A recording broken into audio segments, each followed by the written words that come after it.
এভাবে কি মানুষ ভুলে যায়? তাকে ভুলে থাকতে কষ্ট হয় না? সেটা মেনে নেওয়ার যন্ত্রণা কতটা গভীর সে শুধু আমি জানি।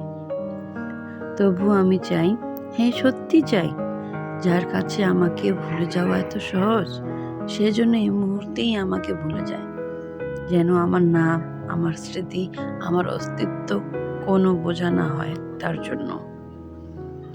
যার কাছে আমার নীরবতা, আমার অনুপস্থিতি এক ফোঁটা অনুভূতিও জাগায় না, যার কাছে আমার সাথে কথা হোক বা না হোক কিছুই আসে যায় না, আমি চাই আমার সঙ্গে তার কোনো দিন কথা না হোক।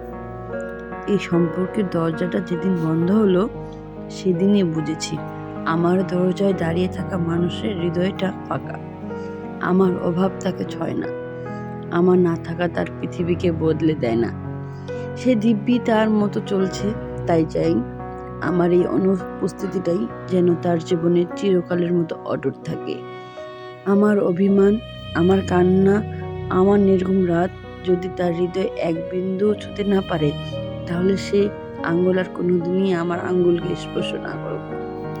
হ্যাঁ, এতে আমি কষ্ট পাবো, হয়তো ভেঙে পড়ব, একলা হয়ে যাব, কিন্তু এসবের মধ্যেও একটা শান্তি আছে। নিজের অস্তিত্বকে অবহেলার কাছে সম্পূর্ণ করার চেয়ে তার অনুপস্থিতির নীরবতাই অনেক বেশি সহনীয়। কমপক্ষে সেখানে প্রতারিত আশা নেই, নেই ভাঙ্গা প্রতিশ্রুতির বোঝা। আর হ্যাঁ, এটাই বাস্তবতা। যে যত দ্রুত বুঝতে পারবে ততই ভালো, ততই সহজ জীবন তার জন্য। যেটা তোমার জন্য সেটা কখনো হারায় না, আর যেটা তোমার না সেটা জোর করে ধরে রাখা যায় না। এমনই একটি গল্প, পছন্দের জিনিসের দূরত্ব। আলিফ নামের এক তরুণ ছিল। জীবনে তার চাওয়াগুলো খুব বেশি ছিল না, কিছু স্বপ্ন, কিছু মানুষ আর একটু শান্তি। ছোটবেলা থেকে সে বুঝে গিয়েছিল গল্পের মতো সহজ নয় বাস্তবতা, আর পছন্দের সব কিছুই নিজের হয়ে যায় না।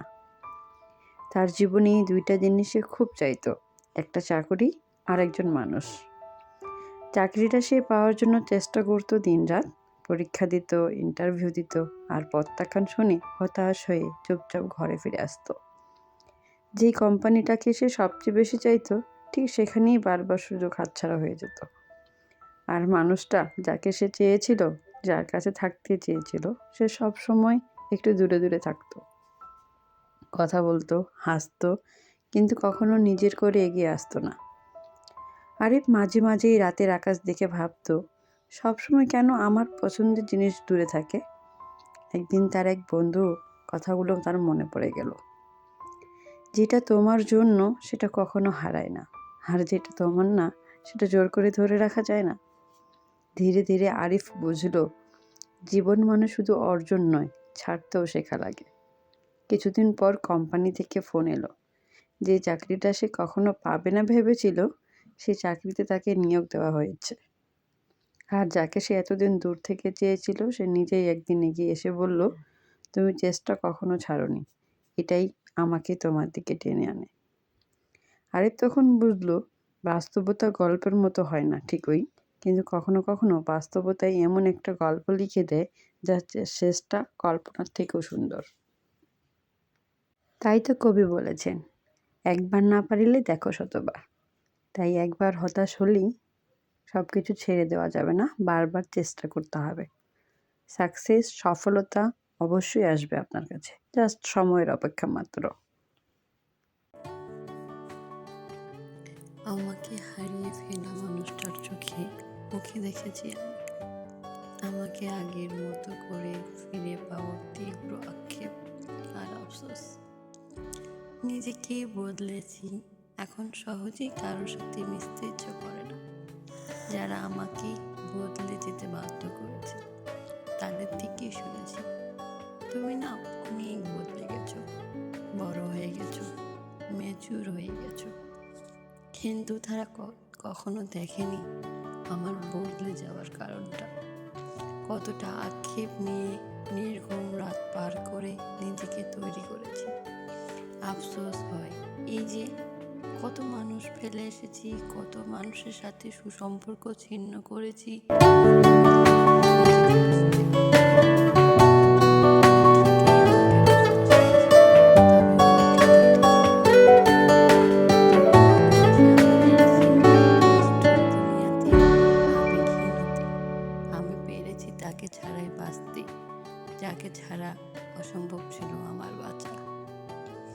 নিঃশ্বাস বন্ধ হয়ে যেত। এটা ভাবতেই যে এই মানুষটা ছাড়া থাকতে হবে। এখন আমিও দিব্যি ভালোভাবে বেঁচে আছি তাকে ছাড়াই। এখনো নির্ঘুম রাত কাটে, তবে তাকে ভেবে নয়, অতীতে করা ভুল আর বর্তমানে নানাবিধ দুশ্চিন্তা নিয়ে। আমি চেয়েছি আমার মানুষ কেমন আমারই থাকবে, সেটা যে কোনো সম্পর্কেরই হোক।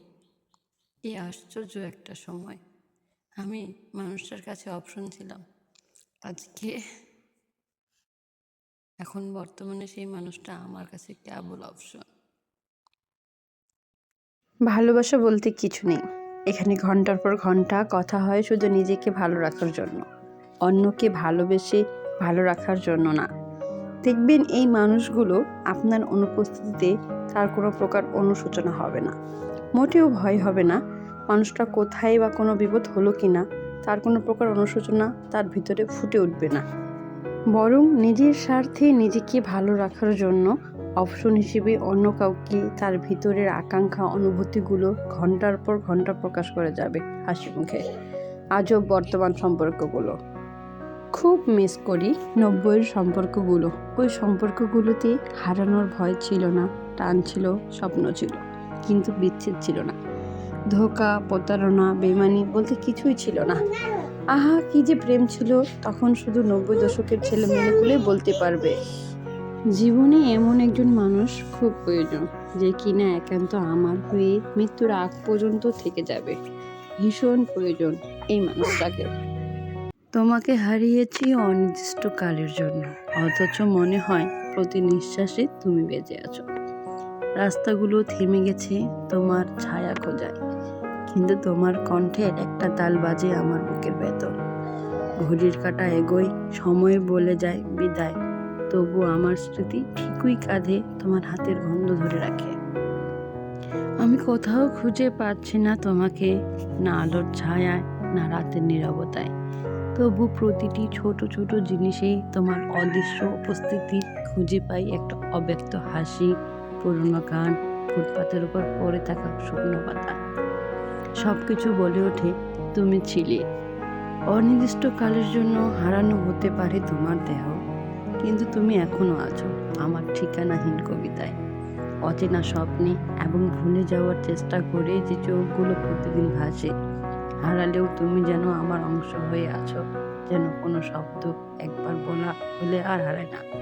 সেই শব্দই তুমি, বারবার ফিরে আমার ভিতর থেকে বাজে। আমি অপেক্ষা করব না, কারণ অপেক্ষার ঠিকানা আমাদের নেই। তবু কখনো কখনো রাত জেগে তোমার জন্য কথা লিখে নিই, আর সেই কথাগুলো একজন কাগজে জমে গিয়ে তোমার ছায়ার মতো দাঁড়িয়ে থাকে।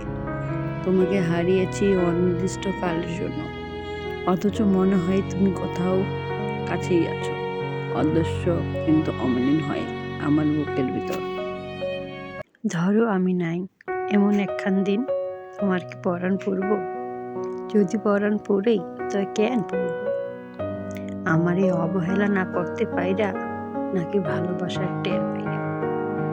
তুমি ভাববা আমি নাই, তাতে তোমার কিচ্ছু আসে যায় না।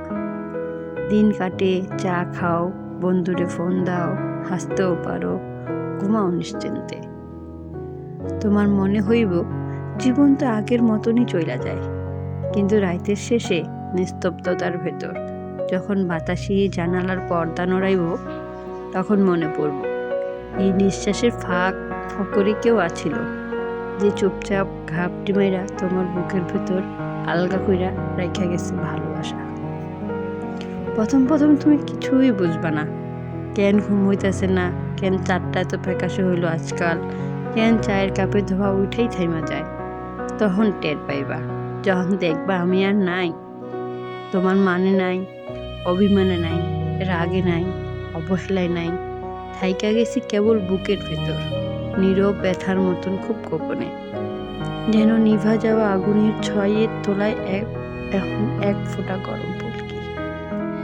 ধরো আমি নাই, এমন একখান দিন তুমি বুঝবা, একখান নামহীন অভিমান কতখানি জ্বালা যন্ত্রণার। গেঁথে রেখেছি বুকের ভিতর, রাতের নির্জনতায় চাঁদের আলো জানালা এসে পড়ে, রূপোর সরু রেখার মতো আলোটা ঘরের ভিতর নিঃশব্দ ছড়িয়ে যায়। একা বসে বসে থাকি, হাতের মুঠোয় একটা পুরনো ছবি, ছবিতে হাসি মাখা দুটি মুখ। একটা ছিল তার, আর একটা ছিল তার।